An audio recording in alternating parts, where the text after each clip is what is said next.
Capítulo 18. Um coração enriquecido pelo regozijo no Senhor. Numa manhã de domingo, parei no pátio da igreja para conversar com uma velha conhecida. Durante os 23 anos em que tenho estado nessa igreja, Sharon tem ajudado mulheres como eu a crescer nas coisas do Senhor e a viver as prioridades dele. Sharon tem sido uma piedosa senhora, como a descrita em Tito 2 e 3, uma bênção para muitos. Enquanto conversávamos naquela manhã, ela parecia elétrica, iluminada, reluzindo, transbordando frescor. Tudo em Sharon naquele dia comprovava a vitalidade que ela possuía no Salvador e sua busca, de todo o coração, em estar crescendo continuamente nele. Ainda posso ver seu sorriso largo e brilhante, seus olhos luminosos refletindo sua energia interior. Muito entusiasmada, entremeava involuntariamente suas palavras com gestos e movimentos. Por que ela estava tão entusiasmada? Bem, Sharon estava esperando ouvir um orador muito especial no dia seguinte. Ela quase não podia esperar, e julgando pela sua alegria, aposto que ela não dormiu naquela noite. Suas palavras saltitavam enquanto ela explicava que já tinha assistido a um seminário de fim de semana, conduzido por esse senhor, e que tinha sido o mais empolgante final de semana de sua vida, a coisa mais estimulante que já fizera. Esse professor tinha levado Sharon a um novo aprofundamento na palavra de Deus, no seu entendimento dos caminhos do Senhor e no seu ministério. Enquanto ela falava, eu sabia que estava diante de uma mulher que crescia no conhecimento e no amor de Deus. Que maravilha! Ela está tão contente e entusiasmada. Que maravilha ela ter tanto a dar aos outros. Que maravilha eu me sentir abençoada pelo seu ministério restaurador. Outra mulher como Sharon em minha igreja é uma mulher que aprecia muito a leitura. Eu nunca a vi sem que ela estivesse carregando, além da Bíblia, outros livros. Sempre que nos falamos, ela pergunta: "Oh, Liz, você já leu este livro? Você precisa lê-lo." E começamos uma esplêndida conversa sobre suas mais recentes descobertas e sobre por que aquele livro é particularmente tão importante para nós como cristãs. Outra vez, sou abençoada por seu ministério restaurador. Espero que você perceba quão estimulantes são essas mulheres e como me incentivam em meu próprio crescimento espiritual. Essas duas mulheres, segundo o coração de Deus, estão vivas e crescendo. Suas vidas e corações são contagiantes e estão sempre me desafiando e motivando. É impossível estar com elas sem sofrer sua influência. A alegria que elas têm recebido com o crescimento no Senhor resplandece, e todos que chegam perto dessas mulheres recebem algo da plenitude de suas vidas. Mais do que desejar que você alcance o senso de mulheres como estas, eu espero que Deus coloque algumas pessoas como essas em sua vida. Mas meu mais profundo desejo, minha mais profunda oração por você, é que você se torne esse tipo de mulher. Enquanto Deus a transforma em uma mulher segundo o seu coração, nunca faltará em você a alegria do Senhor ou o cumprimento de um ministério em seu reino. No capítulo anterior, começamos a planejar uma vida de crescimento espiritual que conduzirá ao ministério com outras pessoas. Já sabemos que, quando nada entra, nada pode sair. Então, se você e eu pretendemos desenvolver um ministério efetivo para alcançar os outros, devemos primeiro estar abastecidas. O que você pode fazer para ser cheia de toda a plenitude de Deus, de forma que Ele possa usá-la no ministério? Aqui estão algumas sugestões. Crescimento espiritual, auxiliando pelo discipulado. O plano ideal de Deus para nós como mulheres cristãs, e outro aspecto da tarefa que Ele tem para nós, é que ensinemos a outras mulheres as coisas boas que temos aprendido, que nos as discipulemos, que passemos adiante tudo aquilo que Deus nos tem ensinado. A palavra discipulado pode nos lembrar várias situações diferentes. Frequentemente, essa palavra nos faz lembrar das reuniões semanais, encontros individuais, por anos e anos, com alguém mais experiente. Isso seria maravilhoso, mas, para a maioria das pessoas, não é uma realidade, nem mesmo uma possibilidade. Nós podemos, porém, escolher algumas alternativas enriquecedoras, se realmente quisermos crescer. As classes existem para serem frequentadas. Igrejas em toda a cidade oferecem estudos bíblicos e classes de estudos bíblicos. Cursos por correspondências estão também disponíveis. Tudo o que você e eu temos de fazer é nos inscrever, fazer o trabalho e deixar que Deus nos faça crescer. Livros de discipulado também nos oferecem outro caminho para o crescimento. Friendship Evangelism lhes ensinará como criar amizades por causa do Evangelho. Discipleship Evangelism lhe mostrará como compartilhar sua fé. Learning to Lead, o currículo para esposas de alunos do curso de mestrado do seminário, lhes ajudará a desenvolver a habilidade de ministrar a mulheres. Como este, os livros de minha autoria livros Growing in Your Fruit of the Spirit. Contém guias de estudos pessoal, crescimento e discipulado. Aconselhamento com outros cristãos é também uma forma válida de discipulado. Se você está enfrentando algum problema, consulte uma pessoa cristã de sua confiança e você perceberá a perspectiva de Deus e receberá o apoio de que precisa em oração. Mesmo que você não possa assistir a uma aula ou se encontrar com alguém para discipulado, sempre pode pedir conselhos. Entrevistar outras mulheres cristãs é um de meus métodos favoritos para ser discipulada. Quando Deus enviou uma fiel e experiente senhora para minha igreja, eu observei sua vida e vi claramente que ela nunca poderia assumir o compromisso de ter uma série de sessões de discipulados comigo. Assim, fiz uma lista com todas as perguntas que gostaria de lhe fazer e marquei uma entrevista com ela. Nós nos encontramos apenas uma vez, mas aquelas 2 horas preciosas que ela me cedeu foram transformadoras. Muito da minha filosofia de ministério e das coisas que eu ensino, incluindo meus 5 arquivos espaçosos, são resultados diretos daquele tempo abençoado na presença dessa mulher, sorvendo de sua sabedoria. Observação é outra forma bíblica de crescimento. Afinal de contas, o ouvido que ouve e o olho que vê, o Senhor os fez, tanto um como o outro. Provérbios 20 e 12. Assim, esteja certa de estar observando. É um grande modo de aprender. De fato, a professora de estudos bíblicos, Caroline Mayhall, diz que uma das maneiras de aprender a se submeter, respeitar e apoiar seu marido é observar outras mulheres. Para admirar seu marido, por exemplo, tenha uma lista de como outras mulheres demonstram admiração por seus maridos. Observe, aprenda, escreva o que aprendeu e então tente fazer isso você mesmo. A leitura tem um papel importante no crescimento espiritual. Claro que o primeiro livro que deve ser lido é a sua Bíblia. Nela, você encontrará um ensino direto de Deus, além da palavra de Deus. Leia os livros que eu tenho mencionado e que foram escritos por outras mulheres cristãs: Elizabeth Elliot, Edith Schaeffer, Annie Ortlood, Caroline Mayhall. Muitas dessas autoras, como também muitas outras, imprimiram para nós seus programas de discipulado, seus conselhos e observações.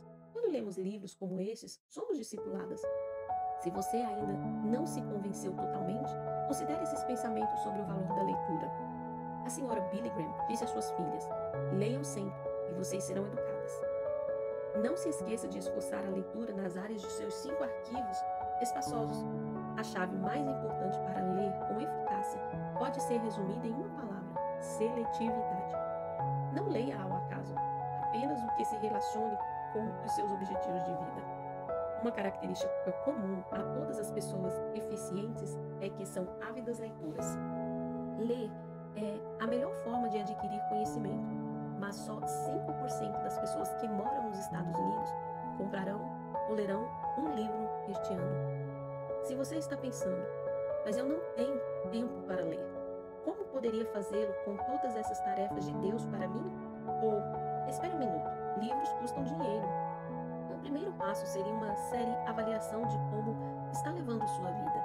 É fácil pensar que você não tem tempo para ler, mas o simples ato de carregar um livro com você por todos os lugares a que for, permite que leia vários livros. Eu costumava fixar meu cronômetro e ler apenas 5 minutos por dia, o que também me permitiu ler muitos livros. Quanto ao dinheiro, também é fácil pensar que você não pode comprar livros. Uma opção para muitas pessoas é consultar os livros da biblioteca da igreja. Mas você pode ter recursos para construir uma biblioteca inteira sem saber disso. Você sabe que nos Estados Unidos, em média, uma família gasta aproximadamente $30 por mês com televisão a cabo?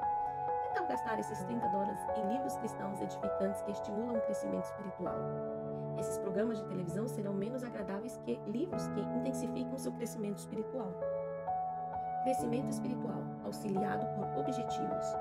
Estou no meio da preparação de um seminário para sábado, sobre fixar e alcançar objetivos.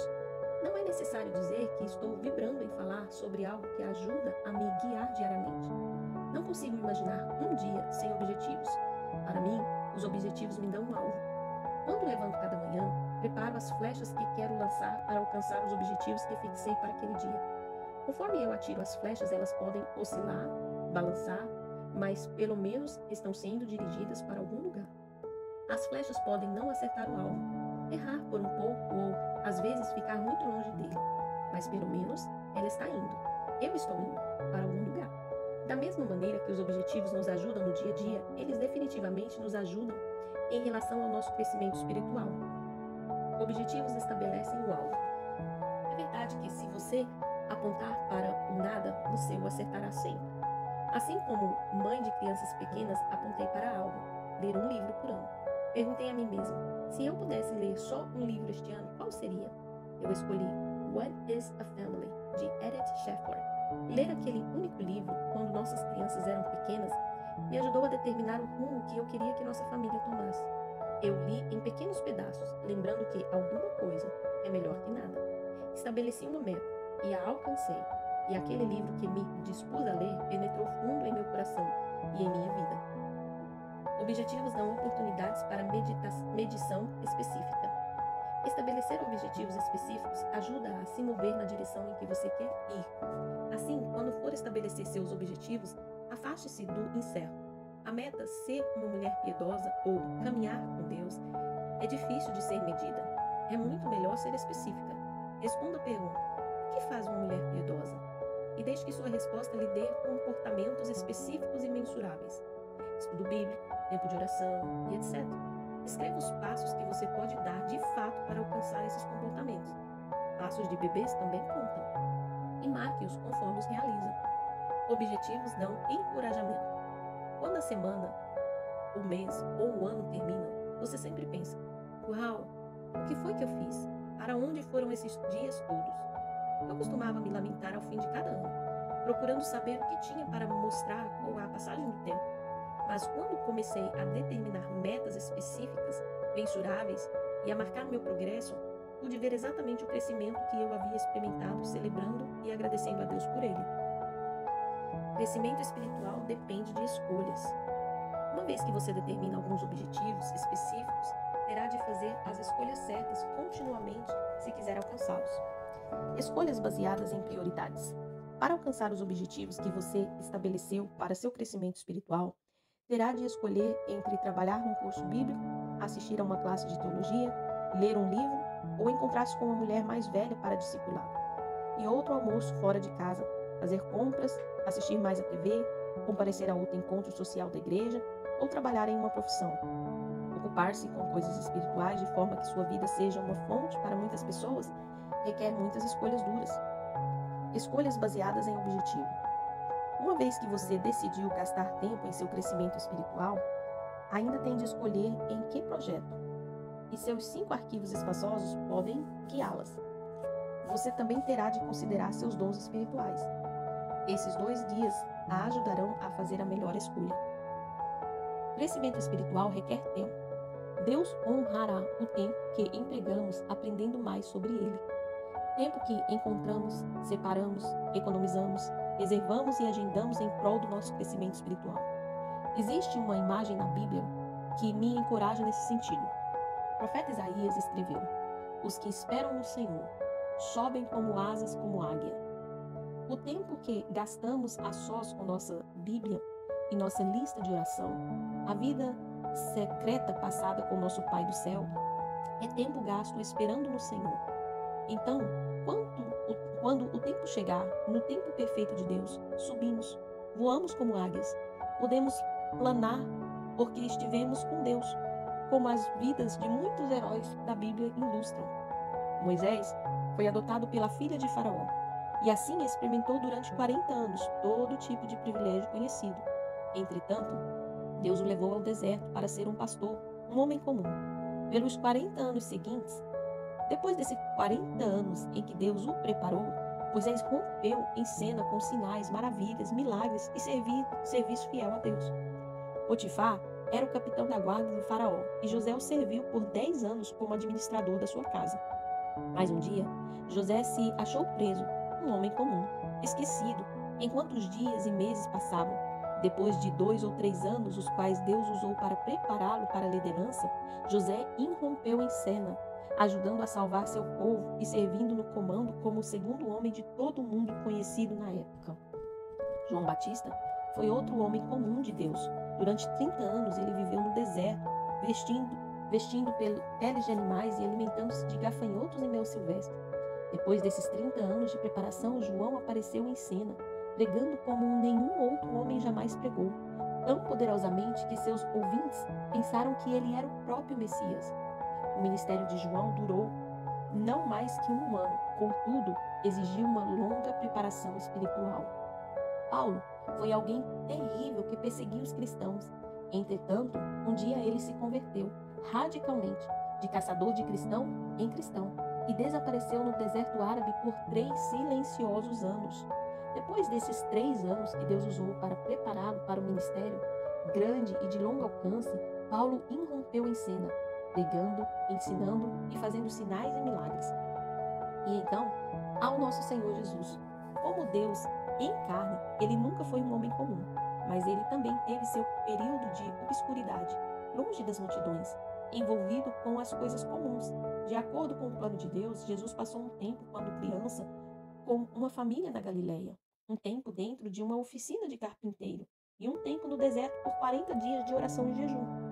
Então, um dia, Jesus surgiu em cena, exibindo o poder e a glória de Deus em ação.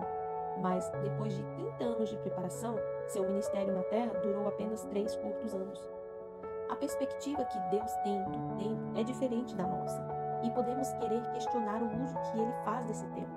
Podemos ser tentadas a pensar que o tempo silencioso, a sós com Deus, não tem tanto valor, que não aparece, não importa, e ninguém se preocupa com ele.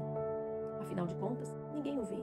Não há glória, luzes ou atenção para essas semanas, meses, anos esperando em Deus.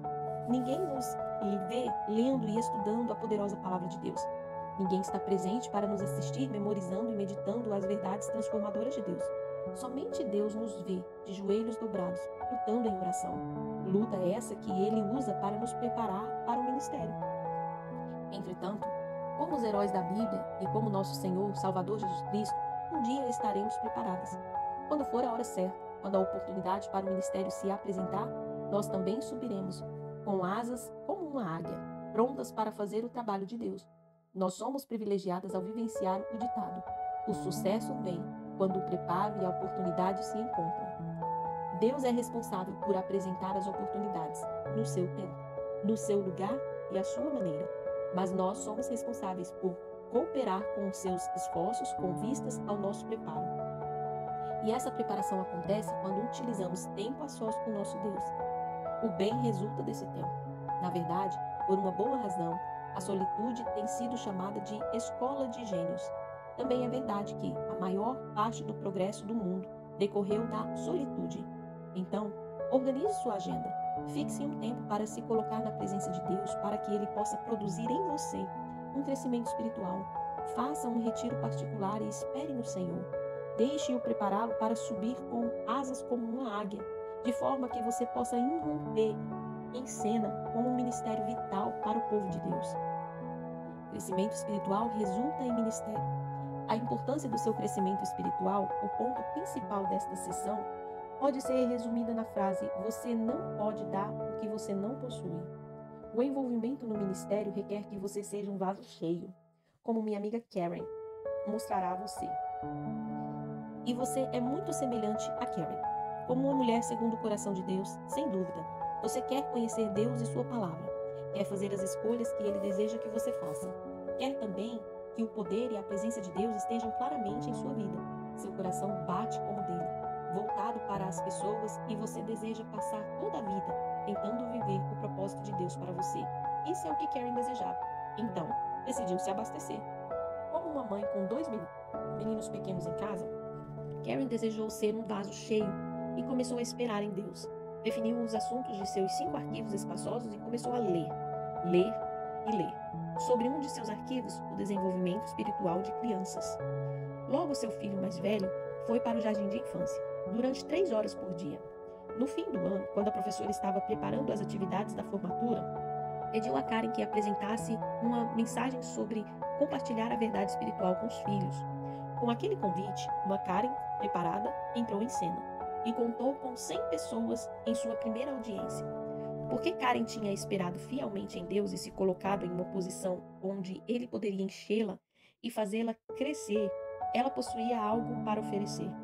Em todos os lugares onde esteve, Seus lábios e sua vida falaram da plenitude que tinha alcançado em sua vida pessoal com o Senhor. Ela estava tão enriquecida e empolgada com o que estava aprendendo que o seu coração transbordava. Como as nascentes de seu coração estavam sendo alimentadas em sua fonte secreta, ela, com sua vibração, levava refrigério a outros, o que resultou em um ministério natural. Crescimento espiritual experimentando o regozijo no Senhor. Em sua mente, imagine uma mulher que existe realmente e que você admira. E então, descreva-a de forma como eu descrevi Sharon no começo desse capítulo. Provavelmente, a mulher que você admira é estimulante, desafiadora, cheia de energia e jovial. Ela está crescendo e é viçosa, é entusiasmada e entusiasma. Aprende e deseja compartilhar o que tem aprendido. Ela traz para você a motivação e você aprecia estar com ela. Ela não tem nada a temer e você nunca ouve ou vê nela sinais de tédio. Para ela, a vida nunca é enfadonha. Uma mulher como esta, e espero que você conheça pelo menos uma, provavelmente está envolvida e comprometida com um crescimento espiritual. Ela tem passado tempo com Deus e tem sido abastecida por Ele. Assim, quando está em público, não pode deixar de compartilhar o amor de Jesus. Ela não pode deixar de compartilhar a alegria de conhecê-lo e caminhar com Ele. Deus encheu seu coração para transbordar, permitindo que compartilhe um ministério restaurador com outras pessoas. Observando essas mulheres que refletem o que está escrito em Provérbios 31, imergirem em seus reservatórios criados pelo tempo passado na busca de Deus, e ouvindo acerca de seus entusiasmo pela vida e pelo Senhor, você tem de admitir que está na presença de uma mulher que verdadeiramente conhece a alegria divina. É daí que vem a real alegria. Há do tempo gastos a sós com o Senhor, enquanto Ele enriquece e nos prepara para o ministério. Resposta ao coração. Você será realmente abençoado se conhecer uma dessas mulheres ricas e joviais que responderam ao chamado de Deus para suas vidas. E será mais abençoada ainda se aceitar o convite para fazer o mesmo. Assim, separe um momento e espere em Deus enquanto considera essas perguntas. Como tenho utilizado exatamente o tempo e a energia preciosos que Deus me dá? Eu tenho desperdiçado em escolhas que não têm valor eterno ou tenho feito escolhas do tipo melhor, ótimo? Reconheço o valor, a necessidade do tempo gasto em preparação? Permitir que Deus me prepare para o ministério é, ao menos, um de meus objetivos? Ou estou deixando o tempo e a vida passarem sem proveito, sem investimento para a eternidade? Deus tem feito a parte dele. Ele a salvou. Deu-lhes vida eterna. A abençoou com toda sorte de bênçãos espirituais. Deu-lhes talento para o ministério e preparou um lugar para você no céu.